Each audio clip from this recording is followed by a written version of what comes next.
Olá pessoal, tudo bem? Sou o Cristiano Molica, engenheiro e gerente técnico da Instruterm, e hoje teremos a 10ª dica de mestre, com o mestre Marcos Domingos. Fique ligado, já se inscreve no canal, ative as notificações e se gostar do vídeo, deixe aquele like.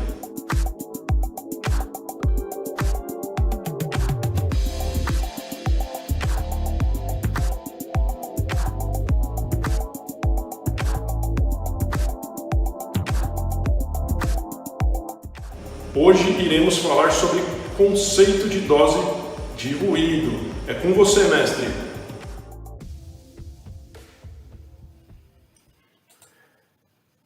Meu colega higienista, prevencionista, perito, você que trabalha na área de avaliação ambiental, faz medições de ruído principalmente, é muito bem-vindo aqui ao nosso vídeo, ao nosso trabalho de dica de mestre que está sendo produzido com a iniciativa da Instruterm.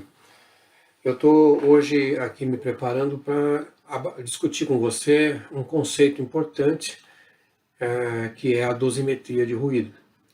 Eu vou extrair, principalmente da NR15, esse conceito, porque o que nós sabemos, a palavra dose e a palavra dosimetria, ela não aparece na NR15.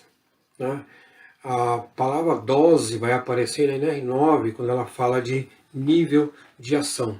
Então eu vou mostrar para você que, embora esses termos não apareçam na NR15, para ruído, anexo 1 e no anexo 2, na verdade o conceito lá está. Né? Então é o que a gente vai destacar agora. Ok? Então eu vou começar mostrando para você a primeira ideia, que é de dose. O que é que nós entendemos por dose? Então, de novo, não há esse termo na NR15 anexo 1. Bom, a ideia de dose é uma ideia ampla, muito utilizada na indústria da toxicologia, dos remédios, né? Quando você vai aplicar uma droga numa pessoa. Então esse é um conceito muito forte entre os toxicologistas e os farmacêuticos, né? Então a gente vai emprestar a ideia de dose, né, para ruído, né? Então quando a gente busca a definição de dose, nós vamos encontrar assim, existem várias definições, mas essa eu acho que é a mais comum. A quantidade medida de um agente terapêutico, aí pensando então num remédio, numa droga, para ser tomada em um tempo. Isso é a ideia de dose. Então, note que aqui nesse conceito fala em quantidade, numa porção, não é? Talvez um volume, não é? Que nós vamos administrar, ou que o médico vai administrar para um determinado paciente, está atrelado a um tempo. Né? Então, dose e tempo. Né? Essa é a ideia que está aqui. Quando nós falamos em ruído, e aí associamos com perda auditiva, talvez o conceito melhor seja dose e resposta. O que acontece com essa dose, essa quantidade que é administrada, entre aspas, né? Ou que o trabalhador recebe desse agente, e qual o efeito que acontece. Né? Então a dose e resposta é a relação entre a quantidade recebida, absorvida, né, administrada, né, em um determinada pessoa, e qual é o seu efeito. Então em ruído, nós quando falamos em surdez ocupacional, esse é o efeito. E a dose, né, é a quantidade, né, de energia acústica que a pessoa percebeu. Então esse é o conceito. Então o que eu quero extrair daqui, que eu considero muito importante, que é uma quantidade estabelecida, né, uma porção estabelecida. Tá? E no nosso caso ela será uma porção estabelecida diária. Essa que é a ideia. Tá? Então eu coloquei aqui a fórmula que os dosímetros usam, segundo a própria norma de especificação dos dosímetros, que a gente já discutiu em outros vídeos anteriores. Então, dá uma olhadinha nessa equação. Essa equação mostra uma integral, né? E essa integral que vai de 0 até t, ou seja, de um tempo inicial a um tempo final. E aí ela tem uma forma exponencial, né, que você vai ser 10 elevado a um expoente L menos LC, ou seja, esse L é o nível medido, e o LC é o nível da sua tabela, da sua norma, no nosso caso aqui vai ser 85 decibéis, e esse Qzinho é o fator, né, que atrela se vai ser de 5 em 5 decibéis a queda do tempo de exposição, ou se vai ser de 3 em 3. É o que aí popularmente chamamos de Q, né, Q3, Q5. Tá? Então, quando alguém for aplicar essa fórmula, vai ter que usar 1661 no caso da NR15. Note também na fórmula que ela tem 100 sobre TC. Né? TC é o tempo de medição, no caso. Então, para transformar essa dose em percentual. Então, isso aqui é a ideia. Tá? Muito bem. Isso aqui, então, é o conceito. O seu dosímetro funciona assim, né? Porque isso está estabelecido numa norma de fabricação. Quando nós vamos para a nossa NR15, tá? A NR15, nós vamos encontrar, então, esse conceito que está lá. Tá? E muita gente não tem prestado atenção na NR15, porque ele acha que ele mede um certo nível e compara com o tempo máximo. Não é esse o conceito da NR15. Veja comigo aqui, ó, tá? Você vê no item 6 da NR15, anexo 1, esse texto longo até. E diz assim: se durante a jornada de trabalho ocorrerem 2 ou mais períodos de exposição a ruído de diferentes níveis, devem ser considerados seus efeitos combinados, de forma que se a soma dos seguintes frações, C1 sobre T1, tá? Exceder a unidade e tal. Então, percebe que no texto, depois da NR15 apresentar a tabela, apresentar um monte de coisa, no final ela diz como que você interpreta esses valores. Em nenhum momento a NR15 está falando para você pegar um só nível e comparar com o tempo máximo. Na verdade, ela te induz a fazer um somatório, ou seja, uma integral. Aqui nós temos a fórmula mais simples de uma integral, que é um somatório de fração, tá? Que é uma linguagem bem qualquer pessoa pode entender isso que está sendo mostrado. Então, na prática, se você parar para pensar, praticamente não existe nenhuma situação em que alguém fique exposto a um único nível durante toda a sua jornada de trabalho. Sempre haverá 2 ou mais níveis, quando não centenas e centenas de níveis. Então, quando alguém vai usar a NR15 anexo 1, tem que se atentar para essa questão importantíssima, que é somar todas as frações que correspondem à variação dos níveis. E se forem 100 níveis, e se forem 1000 níveis, terá que ter uma equação desse porte, não é? Então isso é o que está na NR15. Não há outra forma de você interpretar a NR15. Então quando alguém vai fazer uma medição de ruído e chega lá, mede 1, 2 pontos, 3 pontos, uma questão pontual, não é? Até alguns, quando querem fazer PPRA, falam assim: eu quero que você faça uma medição pontual. Isso está fora da norma. Não tem como você pegar um sonômetro, que é o nome novo dado para o medidor de pressão sonora, e num ponto medir e dizer que é aquela exposição ocupacional. Isso está fora da norma. Nós só podemos atender a NR15 anexo 1 se você fizer medições ao longo da jornada dele, diferentes níveis, e calcular qual é o tempo que dura cada nível, e aí aplicar essa fórmula que aí está.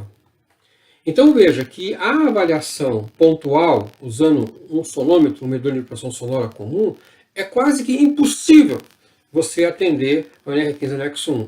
Embora muita gente insista nisso, né? De lá faz uma medição de 5, de 10 minutos no máximo, olha, quando chegar a 10 você bate palma, né?